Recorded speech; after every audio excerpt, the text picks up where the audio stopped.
So welcome. So this is part of our Bhakti Shastri course. And tonight we'll continue with our study of the Bhakti Rasamrita Sindhu, the Nectar of Devotion, Prabhupada's summary study of the text. And tonight we're going to enter into the first chapter of the Nectar of Devotion, which is very important to understand. This book it's actually this book here. It's called the Nectar of Devotion. It's the science of Bhakti Yoga, which is what we practice as Hare Krishnas. Bhakti, you may be familiar with this word Bhakti. Bhakti means devotion. Yoga means to connect or unite. So Bhakti Yoga is what we practice here, which means everything we do is connected to or for the pleasure of Krishna, Radha and Krishna, the Supreme Lord, God. We see God as a blue cowherd. So that's how we see God. He's playful and he's young and he's very cool. So everything we do in Bhakti Yoga means it's an act of devotion for the pleasure of Krishna and Radha, his eternal consort. So this book is the science of how to serve Krishna. So the last 2 weeks, when we have been studying this book, we covered the preface and the introduction, which are very important. And tonight we'll begin chapter 1. We'll cover chapter 1 tonight. Now, chapter 1 deals with the subject of Samanya Bhakti.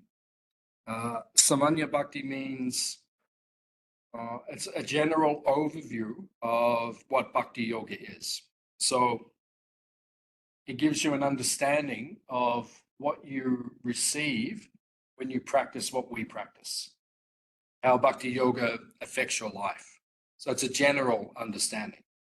Next week, we'll begin chapter 2, and chapter 2 deals with sadhana bhakti, the actual practices, what we do on a day-to-day basis, how we practice. But this is the overview, just so we get a foundation of what Bhakti Yoga is. So last week from the introduction, we covered that, first of all, we have to define what is the object of Bhakti Yoga. That is Krishna, that is God. We call God Krishna because when you call someone by their name, it's sweet. You know, if you say Madam, it's nice. But if you say the name, it's more sweet. So you can say God. God is the position, but Krishna is the name. So therefore, it's more sweet. It's more personal. So the Bhakti Rasamrita Sindhu, it deals with defining the objective of the book, which means it is Krishna. Ashirvad means blessings, that if you study this book, you will become purified. That's why we study these books, because it makes our heart pure. It means our material desires disappear. You know, as Hare Krishnas, we're not so materialistic. You know, we're not interested in material things so much. You know, we need material things. You know, I have a computer, but, you know, I don't think, oh, which sort of computer will I get? Oh, you know, I need a MacBook. No, I need a, you know, we don't think like that. We just get a computer, we use it to serve Krishna. So that is the blessing of practicing. And namaskar means offering of respect to those who have come before us so that we can present this knowledge. So that's what we've covered up until now. So tonight we'll cover chapter 1, and we will discuss the characteristics of Bhakti Yoga, how it affects your life. So it's quite interesting, actually. I think you'll be able to relate to quite a lot of it. Does anyone have any questions or comments, any points so far? Okay. So chapter 1, we discuss Samanya Bhakti, or the general characteristics of devotional service. This chapter begins with Lord Kapila stating that a pure devotee never aspires selfishly even for the 5 kinds of liberation. So what are the 5 kinds of liberation? Salokya, Sarupya, Samipya, Shashti, and Sayuja, Mukti. The word Mukti means liberation. Have you heard of this word, Mukti? It's common in India. Everyone talks about Mukti. Mukti means liberation, to get out of this world, which is the goal of life. The goal of life is to get out of this world. If you want to stay in this world, you are foolish. The goal is to get out, because there's another world which is a lot better. This is second class, or fifth class, or 20th class. Depends on your experience so far. But this is not the real world. I mean, if we think this is it, this is the sum total of existence, then God help all of us. Because there must be more than this. This can't be all there is. So these teachings teach us there is another world to aspire to. So mukti means liberation. It means getting out of this world and going to the spiritual platform. Now, there's 5 types of liberation. The first one is called Sayuja, which is the one that we, as devotees of Krishna, we don't accept it. Sayuja means impersonal liberation.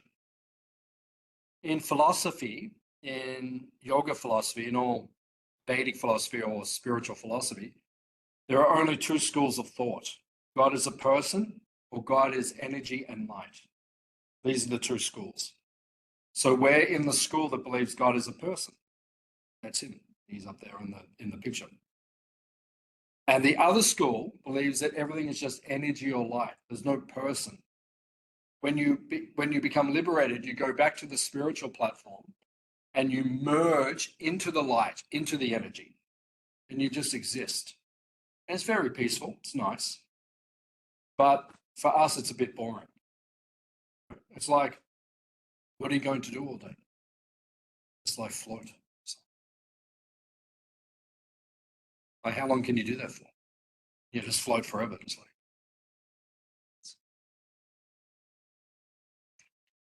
like I'd get bored after 5 minutes. I want to talk to someone. I want to crack some jokes. I want to have some fun. So that is called rasa, which is the title of the book. Bhakti Ras, Amrita Sindhu. Rasa means pleasure. Where does pleasure come from? In our philosophy, it comes, because we believe God is a person, it comes from relationships. So who is the best person to know and to have a relationship with? It's Krishna, it's God. Because he is the best. Give the coolest person you have ever met. Right? Krishna is more cool than that. He's just the best person to be with. So our philosophy is personal. So Sayuja Mukti means, you see the picture of Krishna? You see there's a halo? That's light or energy. So some people, their goal is to merge into that light or energy. Our goal is not that. So we don't accept Sayuja Mukti, which means impersonal liberation, to become one with the light. Does it make sense? Yeah, so for us, that's not the goal.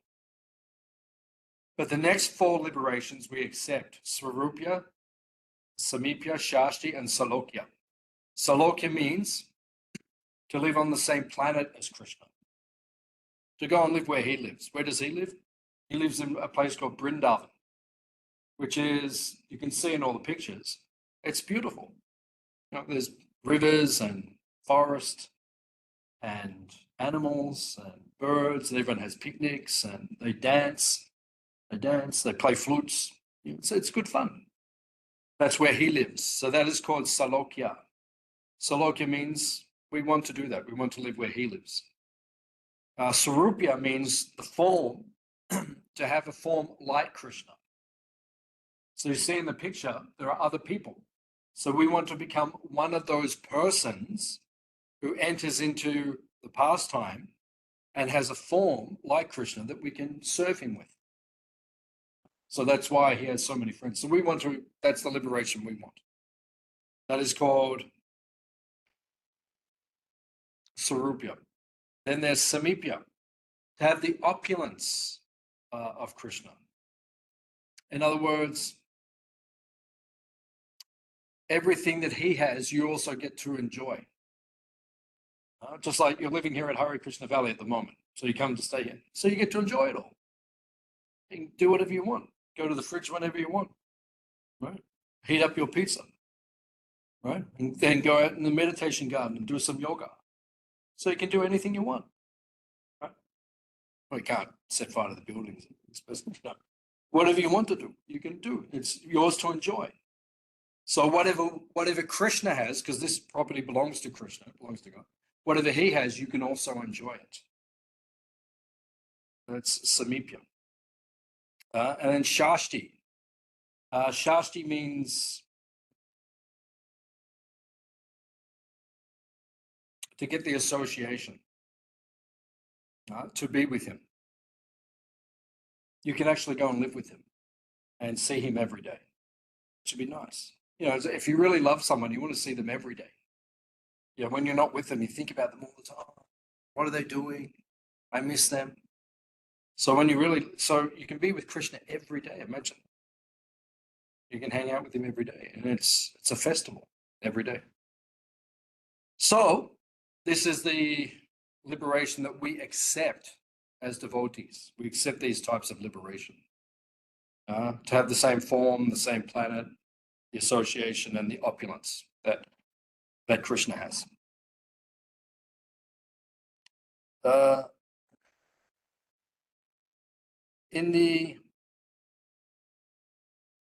By pointing out a pure devotee's desirelessness, this quotation supports Srila Rupa Goswami's assertion that pure devotional service is free from the desire for sense gratification or liberation. So we discussed that last week in the introduction. To practice bhakti or devotion to Krishna, it must be free from material desires. So many people, they worship God to get something. Like people go to church. But they go to church, they pray for something. Oh, give me a Mercedes-Benz. Let my daughter pass her exams. Let that girl marry me. You know, they pray for material things. So that's not what we call pure devotional service. That's not pure. You know, God's not interested. He says, yeah, have 5 Mercedes-Benz. He doesn't care. It doesn't mean anything to him. You know, you say, oh, give me a Mercedes. Have 5. Who cares? You know, but that doesn't win his heart. If you want to win his heart, then you have to practice pure devotional service, free from material desires. So you get the liberations that we mentioned. Krishna will give all those things to you. But actually a devotee, someone who has bhakti, doesn't want them. He says, well, Krishna, if you want me to come and live with you, yeah, I'd be more than happy to do that. But I don't demand it. Does it make sense? You know that you have to become free of material desire. If you have material desire, you can't meet God because he's special and you have to be pure. You can't just go up to him and say, oh, nice to meet you. Remember that Mercedes-Benz I was talking about 5 lifetimes ago? And he says, who let you in? How did you get in here? You have to be pure. You have to be free from material desire. So Prabhupada explains on page 3, in the above statement by Kapila Dev from Srimad Bhagavatam, the actual position of a pure devotee is described, and the primary characteristics of pure devotional service are also defined. Now, what's going to be described by Rupa Goswami are 6 characteristics of pure devotional service, which are Kleshagni, Shubhada, Moksha Lakutakrit, Sudulabha, Sandrananda Visheshatma, and Sri Krishna Kashini. These 6 items are the qualities of pure devotion to Krishna. So we'll go through them one by one. The first one is called Klesh Agni, which means service to Krishna provides freedom from material distress. So that's something you might feel, experience.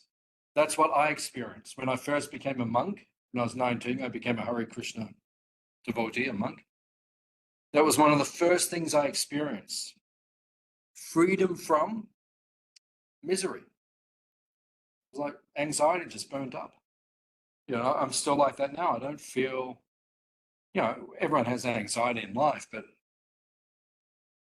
compared to what's going on out there, the anxiety is minimal.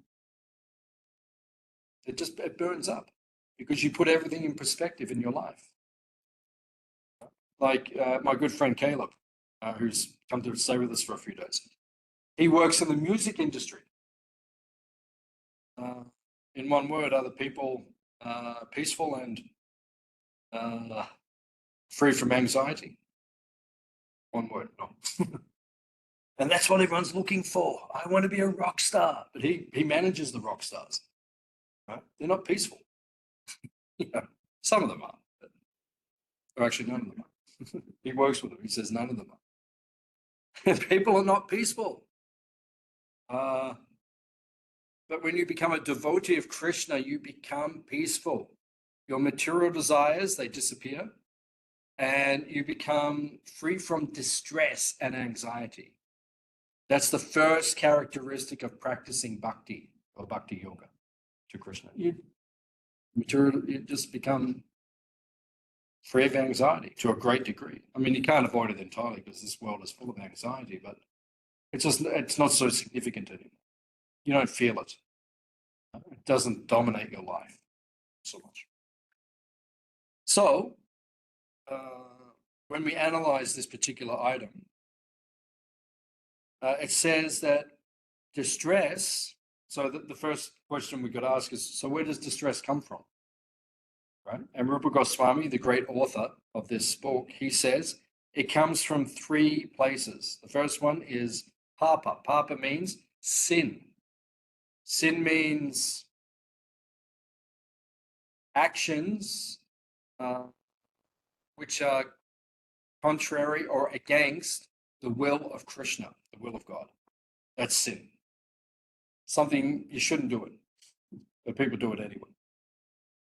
That's sin. God doesn't want you to do it. Why are you doing it? Because you want to do it. So that causes anxiety. That's the first cause. Yeah, we all know if you do something wrong, you get an anxiety. Yeah, you know. Did you ever steal something? Never. Ever, ever. Never, ever, ever, ever. Never, ever. Okay, so besides you, did you ever steal something? Without asking. Yeah, we all did it, right? Except for, you know, there's a few saints amongst us, but you know, we also, but then you feel anxiety. Oh, they're going to find out. I remember when I was 8 years old, I stole some bubble gum from the milk bar. And, you know, I was in so much anxiety. My God, you know, and then in my mind, you know, I just thought, what's the point of doing this? I was just an 8-year-old kid, but then I was thinking every time I had a piece of bubble gum, I was thinking, oh, someone watching, you know, it's like, you know, someone that catch me. You know, it gives anxiety. So when you do the wrong thing, when you disobey the orders of Krishna, you will feel anxiety. Secondly, the second cause of distress is material desire, which in Sanskrit we call bija. Bija means seed. So we all, in our hearts from previous lifetimes, we have seeds of material desire. Right? All of us have.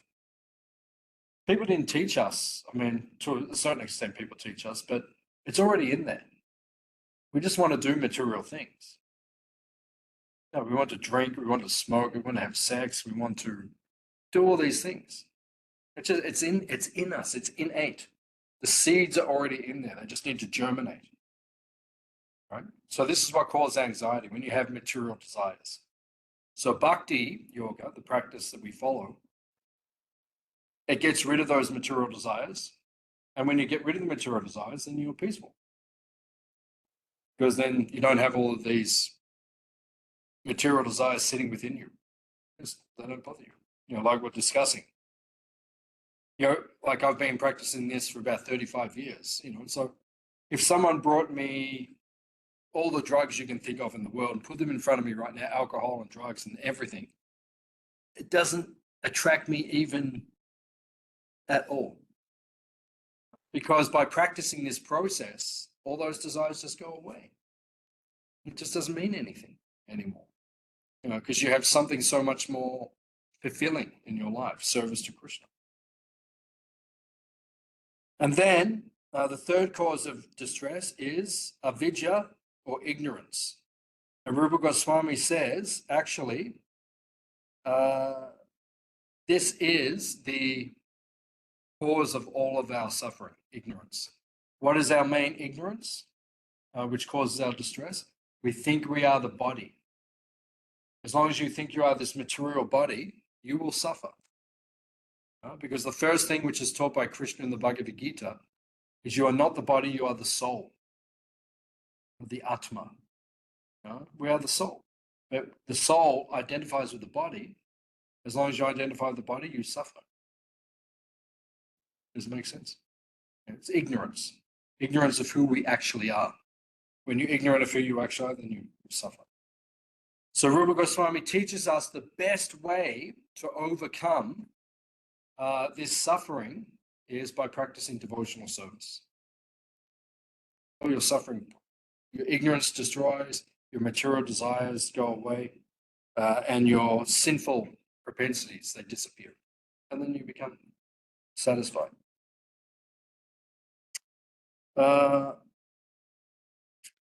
So Prabhupada on page 4, he analyzes. He says, sinful actions, papam, produce two reactions, prarabdha, manifest, and aparabdha, unmanifest. Prabhupada describes, for some of our sinful activities, we are awaiting distress in the future, and for others, which are mature, we are suffering at the present moment. So, prarabdha and aparabdha. Prarabdha means things that already happened in our life. Did anything bad happen to you in your life? Yeah, it all happened to all of us, right? There's no one in the world who hasn't had some negative thing happen. Why? Because that's called prarabdha karma. It means in your previous life, you did bad things. This life, you get it. You get the karma. And that's called prarabdha. Aparabdha means within us, there are reactions which haven't come out yet. So there's bad things which are coming. And you just have to wait around. They'll come. You don't have to wait too long. They will come. Who sang that song? You ain't seen nothing yet. Can't remember. You ain't seen nothing yet. You know that song? Baby, you ain't seen nothing yet. Yeah, so that's, you know that song? Oh, you don't know. Okay. It's a famous song. Famous song. In America, it's famous, like famous rock song. That's the material world. You ain't seen nothing yet. If you think you've suffered so far, just wait. There are things coming which will be more. And at the end, old age and death, they're pretty impressive. They're not particularly pleasant. I just had a good friend, 2 months ago died of cancer. Not pleasant. Not pleasant. So, things will come. So when you practice devotional service, what happens is you burn up all those things, and in your next life, you go and live with Krishna, and then you don't have to experience birth, death, old age, and disease anymore. That's what we're aiming for. That's why we do all this Hare Krishna stuff, because we want to go and live with Krishna in our next life. So Prabhupada, who's the founder of our movement, he said, if Krishna is God, then in our next life, we get to live with him and everything is perfect. If he's not God, we're still having a very good life anyway. It's a good way to live. Good way to live. And if Krishna is God, that's wonderful, because then we get to live with him and stay with him. So, prarabdha and aparabdha.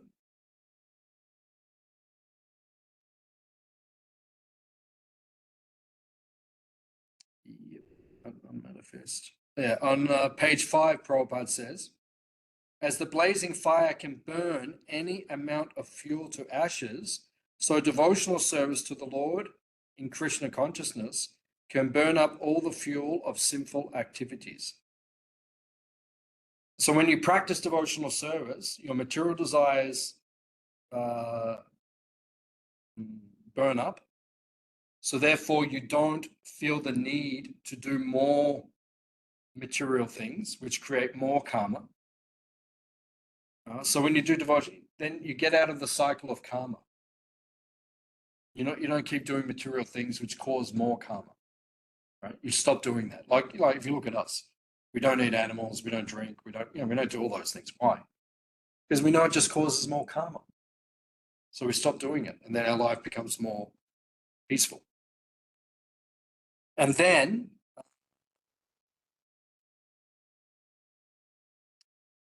the reactions that are within you, which are coming, they get minimized by practicing devotional service. The reactions get burnt up.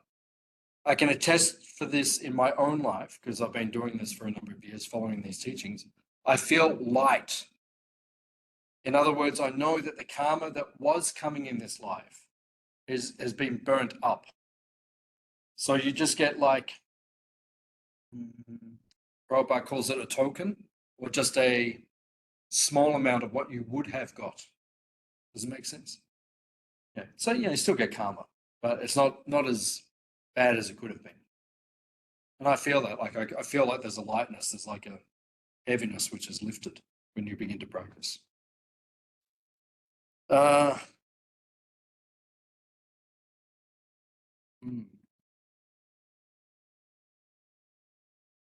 So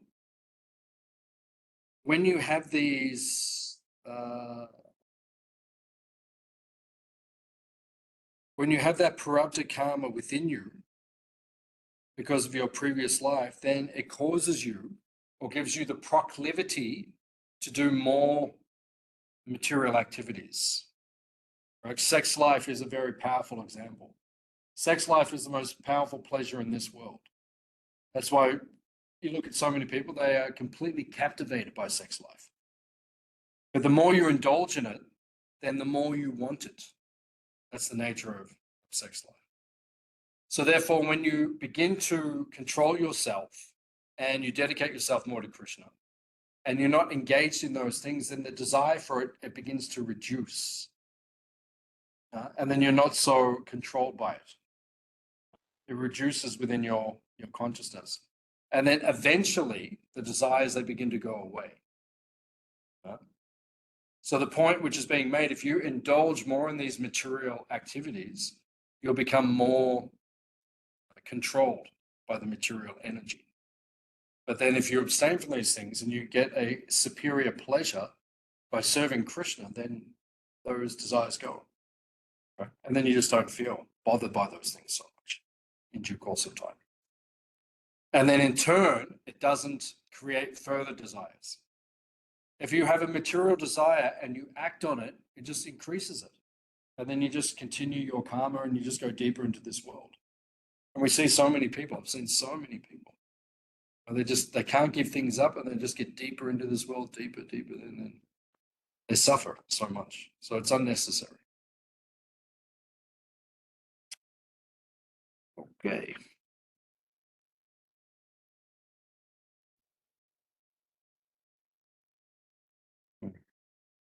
Does anyone have any questions so far? Anything that we have discussed? I was wondering about the Yep. liberation. So Yep. is it only the is it samukti? Samukti? Sayuja Mukti. Yes, Yuja Mukti. Is that the only one we shouldn't aspire for, and the other ones are allowed? Because isn't it in the Shastri that they say I'm not aspiring for any kind of liberation? Yeah. It means that Sayuja we reject, but the other four we accept, but we don't necessarily aspire for them. Okay. In other words, we serve Krishna, but we're not doing, oh, Krishna, I'll serve you as long as you give me these four things. Okay, I see. Yeah, so, you know, but if Krishna does give, which he will, we accept it. Yeah. Okay. Cool. Thanks. Yeah. Physical yoga practice in Shavasana because they say that's to prepare for like death and ultimate enlightenment. Is that just to prepare the physical body, and then Bhakti yoga is to prepare the soul for enlightenment? Yeah, good way of saying it. Yeah, it's physical yoga, which is actually called asana. It's not called yoga, it's called asana. Asana is just one element of what we call yoga. So the physical, yeah, it's just to prepare your body, keep your body healthy so you can serve Krishna. That's all. People think, oh, it's the goal of life. Go to Bali, man. Live in the yoga bar. It's like, no. Oh, I can do all the asanas, man. It's like, yeah, it's not the goal. Yeah, you got a good body, good. Now serve Krishna. Do something practical. Oh man, I can do all the yoga asanas. It's like that's not the goal. Yeah, it's good. You're healthy. Now do something with your health. You know, they all do yoga and then at night they just have parties. That's not the goal. You know, Changu. There's more to life than that. Okay. Any other questions? Okay, so Rupa Goswami explains, page 6, that Prabhupada elaborates by citing Ajamil's history. Despite his strict performance of Brahminical duties, sinful desires remained in Ajamil's heart and caused him to succumb to sinful life. Later, the simple devotional service of chanting Narayana uprooted all of his calamities, although he was in the midst of sinful activities. So the point is that these material desires are in us, but we have to perform devotional service and then gradually they become burnt up. It actually takes years. Prabhupada actually said it takes 50 years to become perfect in your chanting of the Hare Krishna mantra. 50 years. Prabhupada said that. So it takes time. Don't think all this happens quickly or easily. You know, you can practice for years and decades, but the material desires are still there. They don't just disappear. But you have to feel that they're getting less and less and less. But it's a dedicated process. It takes time. As we explained in the Nectar of Instruction, you have to be patient. If you want enlightenment quickly, it doesn't happen like that. You know, sometimes people say, oh, you can get enlightenment in 6 months. No, you can't. It takes time. It's a serious process. On page 8, Prabhupada says, as long as one is ignorant about his identity, he is sure to act wrongly and thereby become entangled in material contamination. Then further down, Prabhupada says, pure devotional service in Krishna consciousness is the highest enlightenment. And when such enlightenment is there, it is just like a blazing forest fire, killing all the inauspicious snakes of desire. So the point is, the more we serve, then the more the material desires will go, and you will realize Krishna more, and you'll become more and more blissful. That's the basic process. So the second quality, which is discussed, is called Shubhada. Shubhada means when you practice bhakti yoga or devotional service, you develop all good qualities. Shubha means good. Shubhada means they're given to you. You develop good qualities. Generally, if you meet a Hare Krishna devotee and they're practicing sincerely and properly, they will have good qualities. You'll see, I've met many gurus and many people who are practicing this very nicely, and they have very good qualities. The best people I ever met. You know, they're saintly, you know, like Radhanath Swami. So you just met him, you just spent a week with him. So he's a saint. He's a saint. Everyone says it because he's been practicing it for 50 years, sincerely, and your heart becomes purified. Or Kadambakanan Swami, or Indradumna Swami, or Jayapataka Swami. So many of these saintly persons, Gurujan Prabhu, Tamal Krishna Maharaj, so many of these saintly persons, they show us that if you practice, all good qualities will manifest within your personality. So,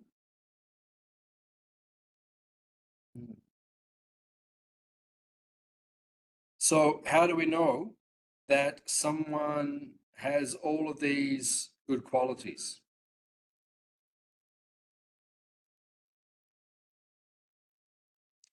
Or how do we know that something is all auspicious? Shubhada means you get good qualities. What's the definition of that? The first thing is that everyone will be benefited. Right? If you have good qualities, you'll benefit everyone around you. Secondly, you will be attractive to people. People will be attracted to you. They think, oh, the person has so many nice qualities. They'll be attracted. Thirdly, you will produce good qualities in others. Others will also rise up and they will develop good qualities just by your good qualities when you become purified. And you will give happiness. You will feel happiness within yourself and others. So this is what you receive when you practice bhakti yoga. You'll develop all good qualities and you'll have positive effect on people around you. They will also feel uplifted by your presence. On page 8 and then page 9, bottom of page 8, Prabhupada says, a person who is engaged in devotional service in full Krishna consciousness is to be understood to be doing the best service to the whole world and to be pleasing everyone in the world. In addition to human society, he is pleasing even the trees and the animals because they also become attracted by such a movement. So if you develop good qualities, you'll attract even the animals and the trees. But you'd have to be very pure. If the trees even are happy when you walk past. At least the animals, you can detect them more. The cows know what sort of a mood you're in. They can detect. So if you're in spiritual consciousness, they can detect that. They can feel, even they feel uplifted. If you're in that consciousness.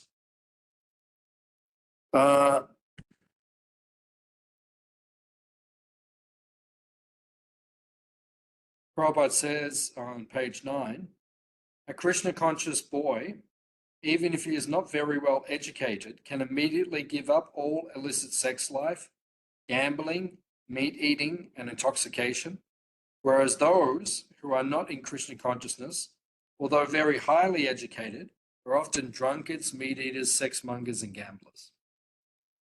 So in the Hare Krishna movement, these are 4 things that we agree to do when we join. We don't have illicit sex, we don't take intoxication, we don't gamble, we don't eat meat. These are like 4 vows that we practice when we become a Hare Krishna devotee. Right? So we don't do those things. That's our dedication to Krishna. That's our commitment to Krishna. And how do we do that? Because, when I grew up, that's what we did.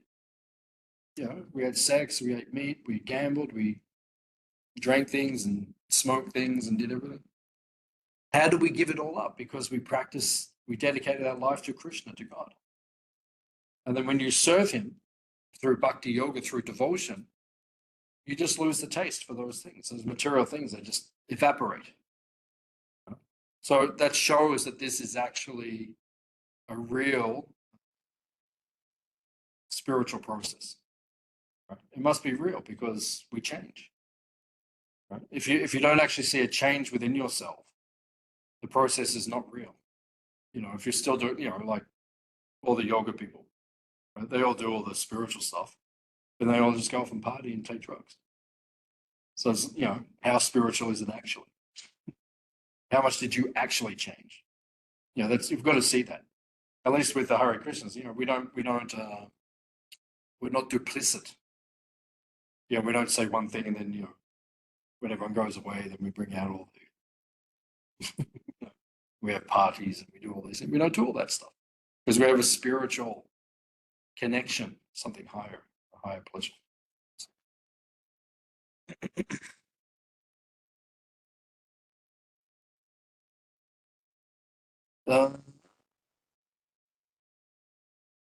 On page 10, Prabhupada says, artificially, they may sit down for so-called meditation, but immediately after the yogic performance, they will engage themselves again in such activities as illicit sex, gambling, meat eating, and many other nonsensical things.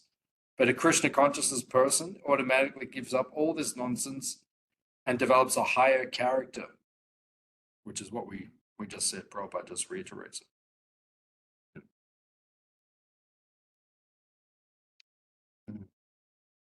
So there are three types of happiness Prabhupada defines on page 10.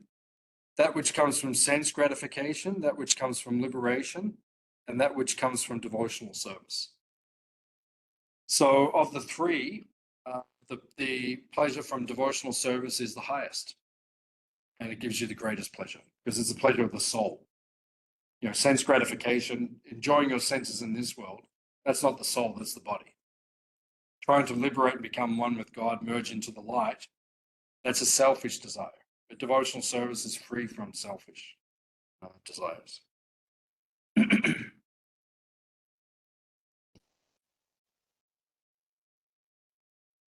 Okay. Anyone have any questions or comments on anything?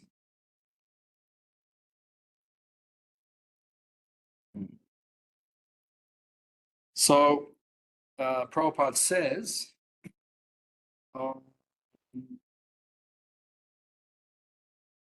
page 14, any person who has developed even a small amount of devotional service doesn't care a fig for any kind of happiness derived from religiousness, economic development, sense gratification, and the 5 kinds of liberation. So it's a very advanced state of consciousness that we're trying to attain. Now, so what were the first 2 qualities that we discussed? Kleshagni and Shubhada. What do they mean? Kleshagni means our material distress is burnt up when we practice bhakti yoga, devotional service. And Shubhada means you develop all good qualities. So you need to remember these 2. These will be on your exam. And now there's 4 more qualities, which you also need to memorize. Do we need to know the Sanskrit? What's that? Do we need to know the Sanskrit? It's good if you do. Okay. If you write to me later on, I can send you, if you haven't got the Sanskrit there, I can send that to you so you guys can learn it. Okay. But someone will have to remind me. Thank you. The next quality is called Moksha Lakhu Takrit. Moksha Lakhu Takrit means the desire for moksha or liberation. Lakhu means light or insignificant. It becomes insignificant. Even merging into the light, it just doesn't mean anything anymore because it means you will lose your opportunity to serve Krishna. So for us, that just means it's not interesting. So even moksha, which means liberation, for many people, many yogis, many people, many spiritual people, that is the goal, to become liberated, to merge back into the light, the energy, to get out of this world. But for us, even that's not attractive. If it means we can't serve Krishna, then we don't want to merge into the light. It's not an attractive. So moksha lagutakrit means to give up even that desire. Even that becomes insignificant. The next, that's the 3rd quality. And the 4th quality is called sudulabha. Sudulabha means it is rarely achieved or difficult to achieve. To become pure in service to Krishna is difficult to achieve. It's not easy. This is not a cheap process. Now, why is it difficult to achieve, or why is it rare? The first reason is because we cannot attain it by our own endeavor alone. You can't become pure just by your own endeavor. You need help. You need someone to help you. Someone who's powerful. So unless God himself, unless Krishna himself helps you, you won't become pure. You can try, but you won't fully make it. You can achieve a lot. You can become enlightened to a great degree, but finally you will need him to assist you or help you. You'll need him to purify all of the contamination. Yeah, and he can do that with his potency. So that's the first reason why it is rare to become completely enlightened or completely purified. The second reason is because Krishna is reluctant to give us himself. We see in relationships in this world, it's very difficult for people to fully give themselves to another person. Is that true? It's hard for someone to give, because are you going to be exploited or not? If I give myself fully to someone, are they going to exploit me? Everyone's fearful like that. That's why people hold back relationships. So Krishna, he's also like that in the sense that he doesn't want to allow us to become fully intimate with him until he can fully trust us. That's all, which is, most of us are like that too. We're careful. We're careful in relationships. God's the same. He's careful. He just wants to know, are you really sure you're going to keep doing this? Are you going to keep serving me year after year after year? Are you going to keep doing this? And then sometimes, we have internal dialogues with Krishna, with God. Guru Jamparu, one of my gurus, was saying this at a retreat I was at in November in India. He said that whatever's going on in your heart, you have to take it to Krishna, take it to God, and speak to him. So sometimes I say that to Krishna. I say, I want to give myself fully to you. But then he says, are you sure? And I say, yeah, I'm sure. And he says, are you actually sure? So yeah, I'm actually sure. And he said, are you completely sure? Because he wants you to give everything. And if you're not willing to do that, then he will not give himself fully to you. So he's waiting to see. That's why it's rare. Sudulabha, it's rare to become pure. Because he's testing. Are you actually going to become? And then when you say to him, I'm willing to give everything up for you, you'll say everything. And you'll say yes. And he'll say, okay, what about this? And then he'll show you something else. And then you have to pass that test. Are you willing to give up this to him as well? There's so many things we have to give up.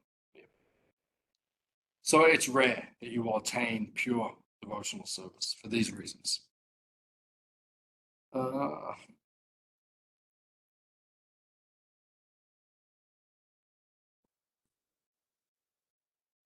so much here. So I'm just trying to give you the essence. Otherwise, we could give class for hours and hours because there's so much to cover, but I'm just trying to give the essence. Okay, so they're the next two qualities. So the four qualities so far are Kleshagni. It burns up distress when you practice devotional service, Bhakti Yoga. Second quality is you develop all good qualities, Shubhada. Third quality is Moksha Laghu Takrit, which means liberation itself becomes insignificant. And Sudulabha means it's very rare to become a pure devotee. Now, the final two categories of devotional service are the highest level. They are called Sandrananda, Visheshatma, and Sri Krishna Kashani. So we'll discuss these two. Sandrananda, Visheshatma means when you fully give yourself to Krishna in love of Godhead, in prema, the highest level, the bliss is indescribably thick. Sandrananda Visheshatma means thick, impenetrable. Nothing else can exist in your heart and mind except Krishna, except love for God. That's the highest level, the highest quality. Just like, say, honey, as an example. If you have a jar of honey, it's thick. You can't really, if you pour water on it, it just kind of washes out. It doesn't mix with it. It's too thick. So that's how our love for Krishna has to become so thick, material things just can't enter, like with Prabhupada. Just nothing else could enter. There's so much love for Krishna that nothing else enters. So that's called Sandrananda Visheshatma, which means condensed bliss, right? Just full of bliss. This is what we're aspiring for.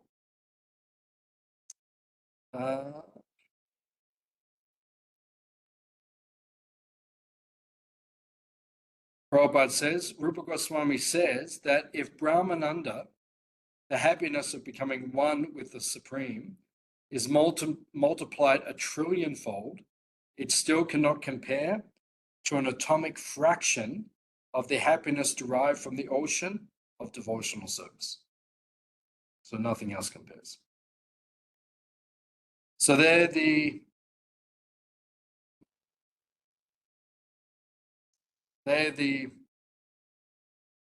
first 5 qualities. Kleshagni, Shubhada, Mokshalakudakrit, Sudolabha. Then we just read Sandrananda Visheshatma.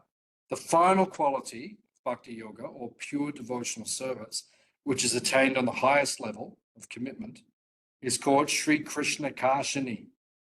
Sri Krishna Kashani means it attracts God himself. Actually, it means it controls God. You can control God. How do you control someone? By love. If you say to someone, you have to do this for me. You know, people say, I don't have to do it. You know, if I say, wash my plate, you say, I don't want to wash your plate. Because if I have to do it, you don't want to do that. Right? But if you love someone, they say to you, can you do this for me? You'll do anything for that person. In other words, it is love that controls the soul. If someone loves you, you'll do anything for the person. Right? If you actually love someone, you'll do anything. You know, if you love your child, you know, you'll climb over mountains to get to the person. You know, that's what love means as a definition. So when you love Krishna, you'll do anything for him. And when someone loves you that much, you control them. They'll do anything for you. So Krishna himself, you can control God when you fully love him. That's the system. So this is the final quality of devotional service. This is the highest quality. This is in Prema Bhakti. The first 2 qualities, Kleshagni and Shubhada, they are in Sadhana Bhakti, which will now be described between chapters 2 to 16. And then Bhava Bhakti, which is the next 2 qualities, which is Moksha Lakutakrit and Sudolabha, that's in Bhava Bhakti. That's chapters 17 and going into 18. And chapters 18 and 19 describe Prema Bhakti, or the highest level of love of Godhead, which these last 2 qualities are contained within. Sandrananda Visheshatma and Sri Krishna Kashani. So Prabhupada says,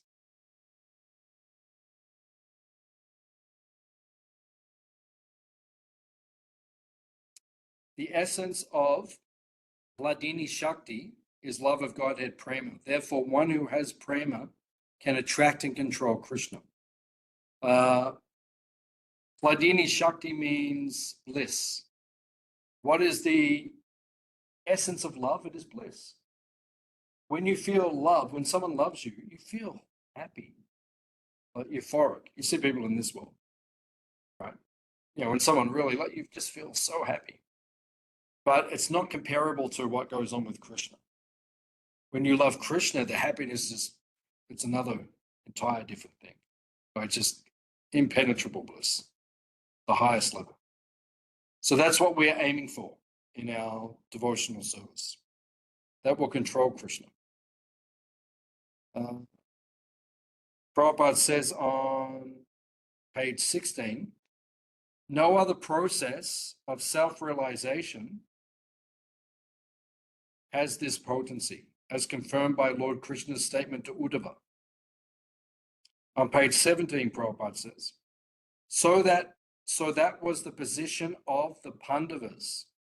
Although Krishna is the supreme personality of Godhead, the greatest among all greats, he remained with those royal brothers, being attracted by their devotion, by their friendship, and by their love. This is the proof of how great this process of devotional service is. It can attract even the supreme personality of Godhead.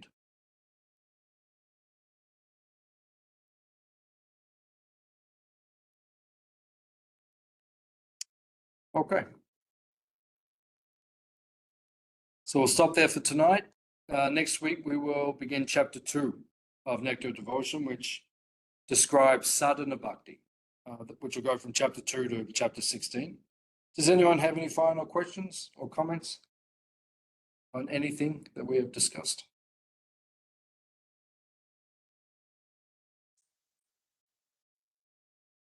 Okay. Thank you all for coming. We'll see you next week. Srila Prabhupada ki jai. Keshava, thank you. Okay. See you next week.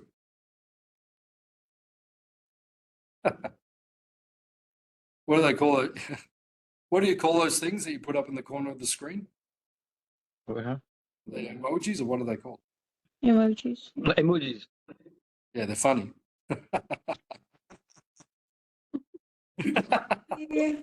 Beautiful. Someone had to bounce. Very funny. Good to see you, Nat. Yes, beautiful class. Oh, thank you.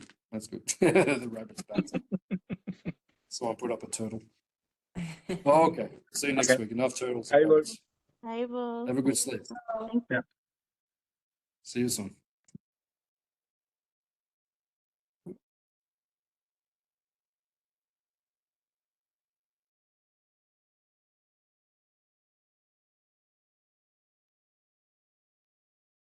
Ah.